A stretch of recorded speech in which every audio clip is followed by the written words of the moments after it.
Executive councillor for works LAHDC Kargil Mubarak Shah Naqvi ने सनकू के sub division इलाकों का दौरा किया और इलाके के डेवलपमेंटल प्रोजेक्ट्स का जायजा लिया। SDM Sankoo executive engineer, SDM Sankoo executive engineer, SVD Sankoo assistant director, FCS and CA Kargil, deputy registrar cooperative society Kargil और EC सभी ने दौरा किया।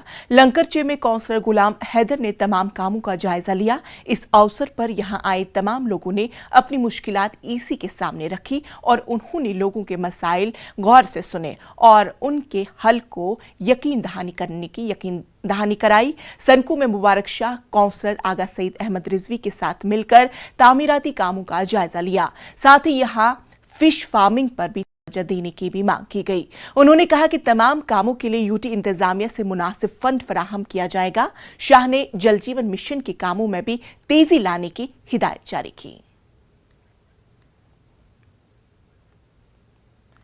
रोगी कल्याण समिति health and hospital development fund की meeting community health centre Sanku में हुई। ये मीटिंग काउंसलर सनकू आगा सईद अहमद रिजवी की सदारत में हुई, जो RSK के चेयरमैन भी हैं।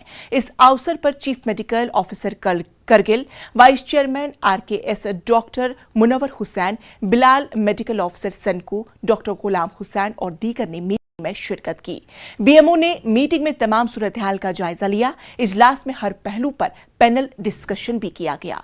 कमेटी के अरकान ने अस्पताल के डेवलपमेंटल फंड से RKS स्कीम के तहत अस्पताल के लिए आलात और फर्नीचर की खरीदारी को मंजूरी दी।